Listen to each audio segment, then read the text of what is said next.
cada coração, cada vida, perdoa os nossos pecados, que essa palavra, Pai, venha entrar no nosso coração, penetrar, Senhor, como penetrou na vida de Zaqueu, que venha ser também em nós, Senhor, em nome de Jesus. Não tem como falar de Zaqueu antes de falar um pouquinho da história em que os judeus enfrentavam nesse período.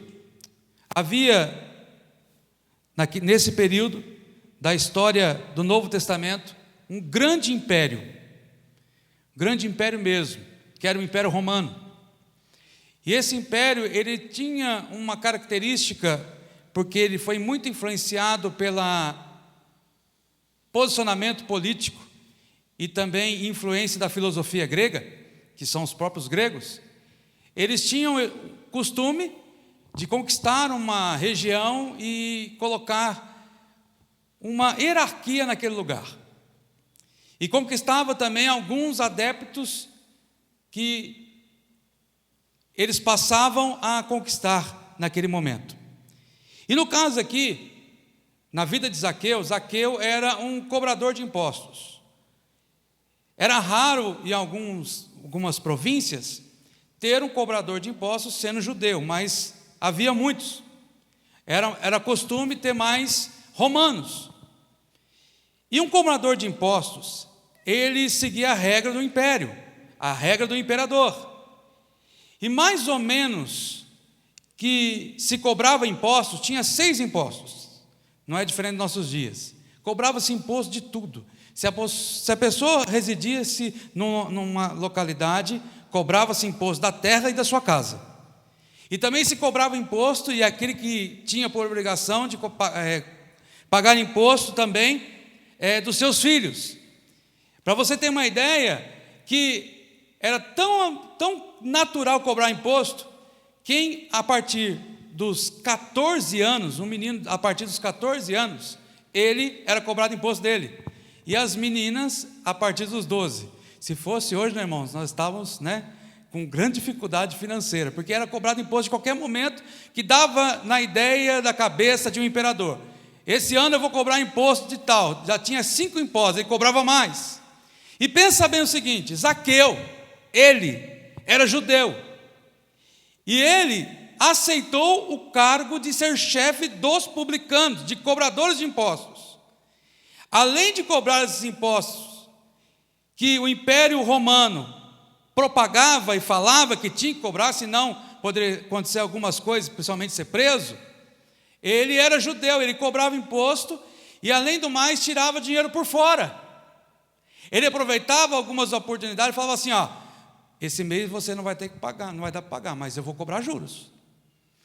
E se eu passar mês que vem aqui na sua casa, eu vou cobrar de novo. Tamanho era o ódio que os judeus tinham dos publicanos. E principalmente se um publicano ou um cobrador de impostos fosse irmão deles, judeu. Tamanho era o ódio, sendo que na lei dos fariseus, um publicano era considerado como um traidor e pecador. Não era digno de fazer algumas coisas dentro da sinagoga. Tamanho era o ódio em que os próprios irmãos tinham dos próprios irmãos. E de repente Jesus veio, começou a pregar o evangelho, e ele chama um coletor de impostos, chamado Mateus. Ele quebra um paradigma religioso e político, porque o Filho do Homem veio salvar o que estava perdido. E nesse texto mostra para mim e para você algumas características que Jesus faz na vida desse homem, com o resultado da resposta em que Zaqueu sentiu a presença de Jesus naquele lugar. Para alguns, aquela região, principalmente Jericó, era uma cidade amaldiçoada. Era uma cidade que foi amaldiçoada por Josué, pela conquista que ele fez, e jamais poderia sair coisas boas daquela região. E Jesus faz questão de entrar em algumas localidades em que os judeus não gostavam, mesmo que fora conquistado por eles, mas naquele momento era conquistado pelo Império Romano. E o texto diz, e eu gostaria que você olhasse na sua Bíblia junto comigo, acompanhasse, diz que Zaqueu era chefe dos publicanos, verso 2, versículo 3, ele queria ver Jesus, que era de pequena estatura, e não conseguia por causa da multidão. Assim correu adiante, subiu numa figueira brava para vê-lo, pois Jesus ia passar por ali. Ele, Zaqueu, ele tinha prestígio porque tudo ele comprava. E além do mais, ele poderia cobrar de qualquer um, porque ele poderia ter ao seu lado soldados do Império Romano. Mas naquele momento, quando Jesus passava na região de Jericó, ele não tinha, podemos ter essa ideia, que ele não tinha nenhum soldado com ele, porque ele queria ver quem era esse Jesus que estava realizando milagres e prodígios extraordinários. E no seu pensar, ele poderia pensar assim: eu vou me aproximar de Jesus, mas ele era de pequena estatura, e não conseguiu se aproximar de Jesus. E diz o texto que ele subiu numa figueira brava, aproximadamente entre 2 metros até 5 metros de altura alcançava essa árvore. Ele subiu para ver Jesus, porque ele não conseguia se aproximar de Jesus, mesmo por todo o prestígio que ele comprava pelo seu próprio poder aquisitivo. E aqui eu aprendo a primeira lição. Tem coisas, irmãos, que eu e você vamos enfrentar obstáculos para estar mais próximo de Deus. Havia uma questão religiosa, havia uma questão política, mas naquele momento, com todo o prestígio que Zaqueu tinha, ele não conseguiu se aproximar de Jesus. Ele teve que subir a uma árvore. Tem coisa que nós temos que subir. Tem coisa que nós temos que começar a falar assim: Senhor, eu preciso subir, eu preciso evoluir, eu preciso colocar diante de Deus, porque ele era pequeno de estatura e uma questão social, e ele não conseguiu ver Jesus. Ele enfrentou o obstáculo.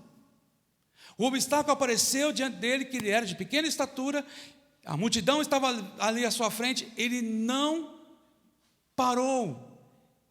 O seu coração tinha o desejo de conhecer Jesus. Eu e você temos que ter o desejo sempre de conhecer Jesus a cada momento da nossa vida, aproximarmos cada vez mais aproximar do Mestre, cada vez mais aproximar dele. O meu desejo, o seu desejo tem que ser contínuo, de que cada dia conhecer mais de Jesus, seguir os seus passos. Conhecer tem o significado de que eu e você nos aproximamos em intimidades. O texto diz que ele subiu, ele fez um esforço físico. Embora que não para alguns seja difícil, eu já subi muito em árvore, e já caí também, mas ele fez um esforço. Você tem que se esforçar.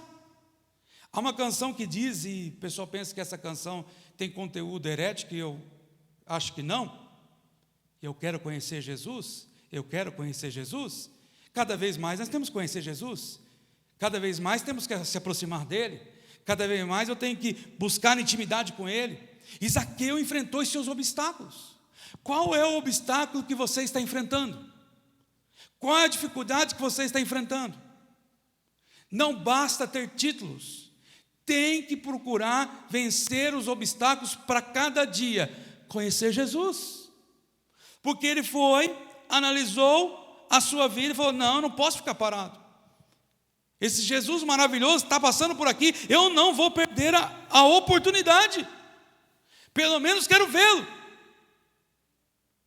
E o texto diz, irmãos, e a expressão é grande multidão, por causa da multidão, inúmeras pessoas que estavam ali.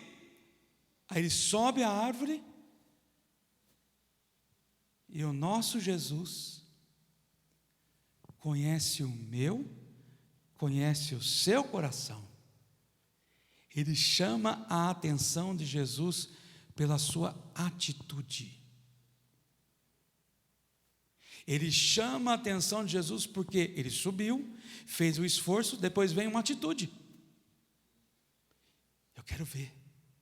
Jesus para e fala que vai na casa dele. Jesus naquele momento fala assim, está vendo? Alguns estão fazendo um esforço tremendo para se aproximar de mim. Esse se humilhou, subiu a árvore. Ele poderia falar assim, sai da frente, você está me devendo. Ei, eu conheço a sua casa, o seu número, você está me devendo. Deixa eu passar. Não.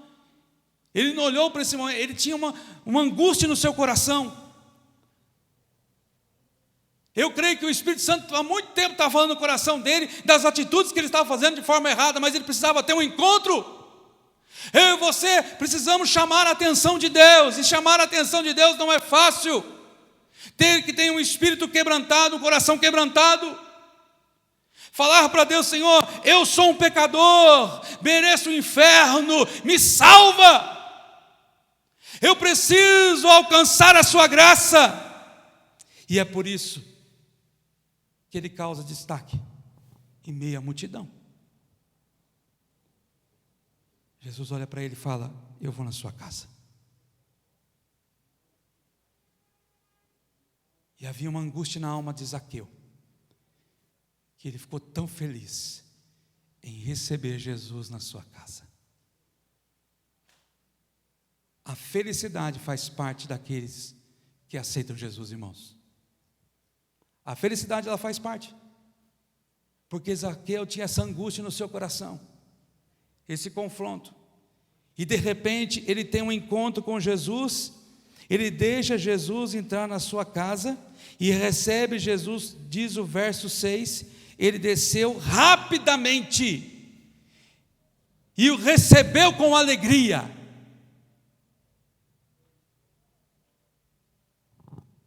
Pode vir tribulação, pode vir qualquer luta, eu tenho que ter alegria de receber Jesus na minha casa, dizer para ele, Senhor, o Senhor está aqui, eu quero que o Senhor entre na minha casa, entre na minha vida, muda a minha história, muda toda a minha estrutura, eu preciso que o Senhor faça alguma coisa em mim.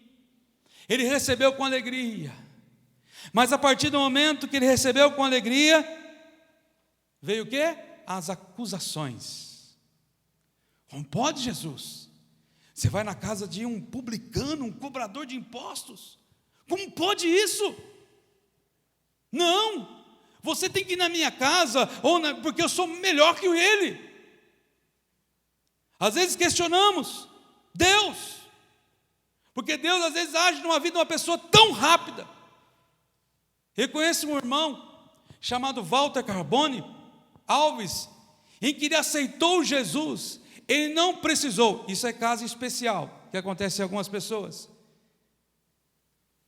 Ele era envolvido com drogas, e drogas pesadas, e ele tomou uma decisão, e o corpo dele foi limpo, pelo poder de Deus, porque ele tomou uma decisão, e as coisas aconteceram na vida dele. Mas claro que ele comentava conosco, hoje ele é pastor, ele falava assim, muitas pessoas vieram me acusar, mas você não é esse fulano que fazia isso? Isso acontece, irmão, no processo de libertação da vida de alguém.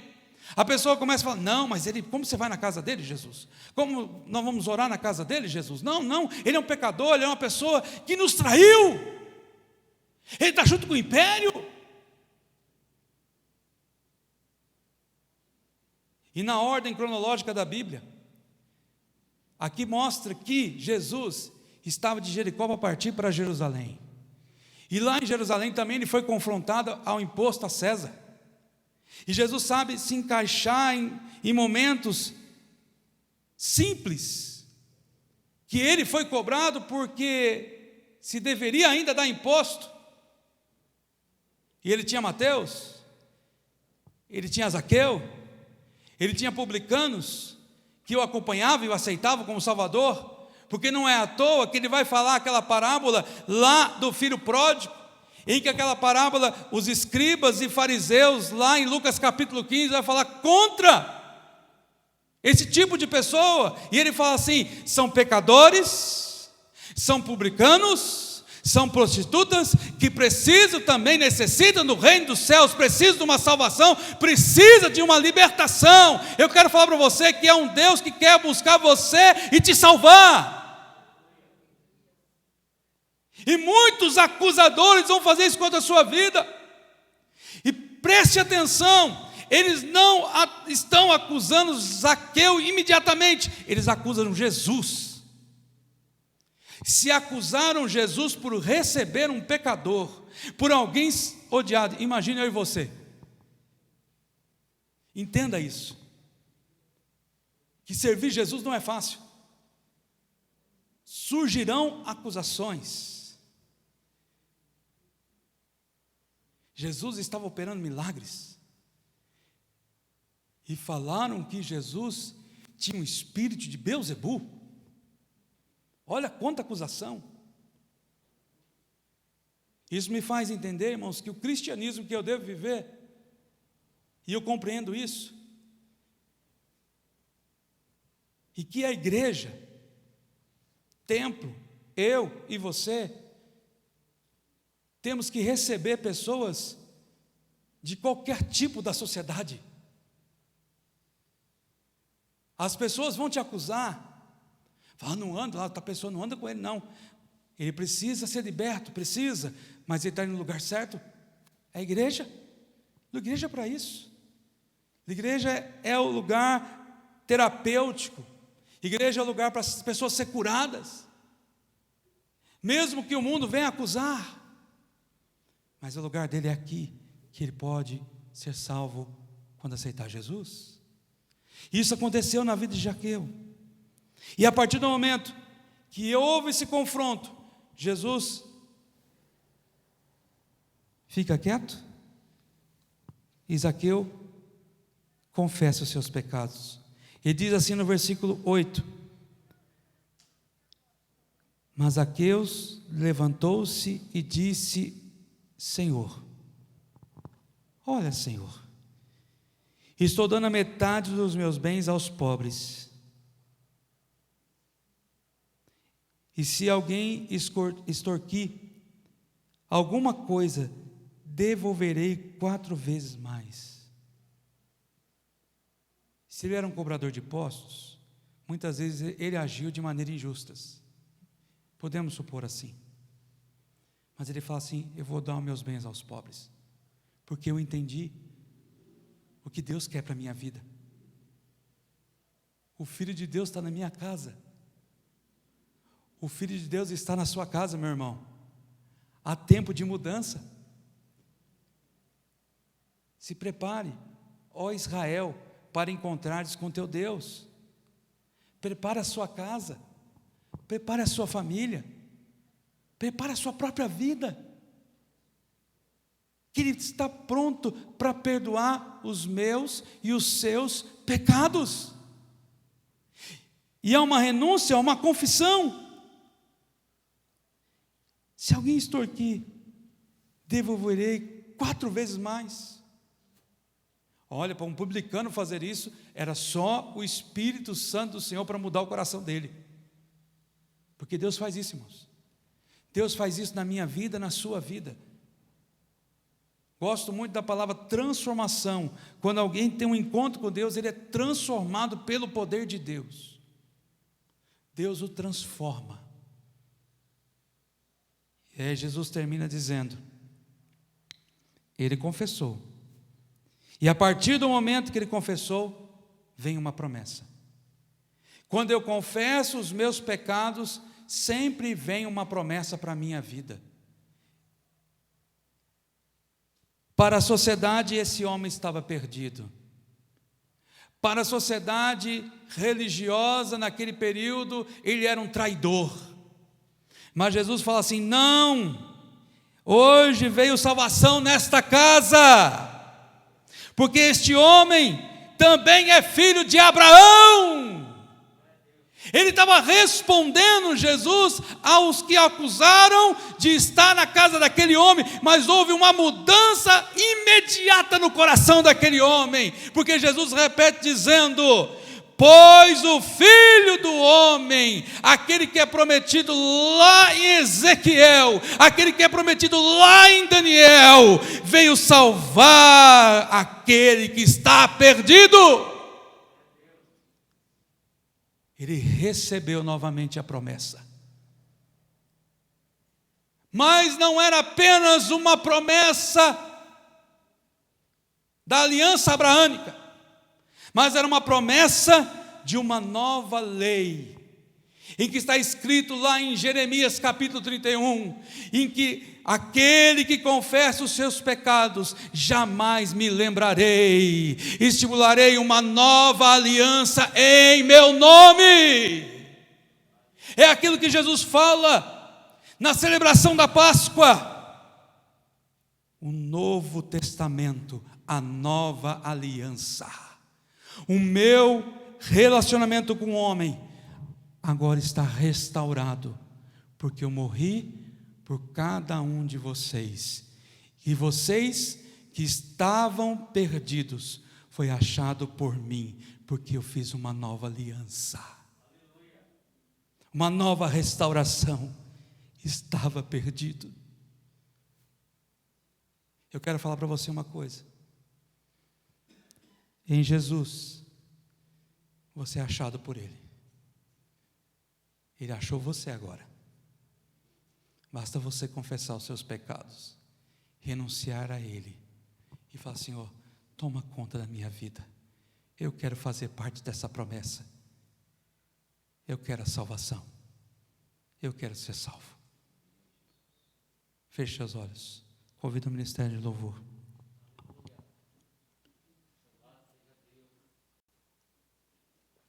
Você que está em casa.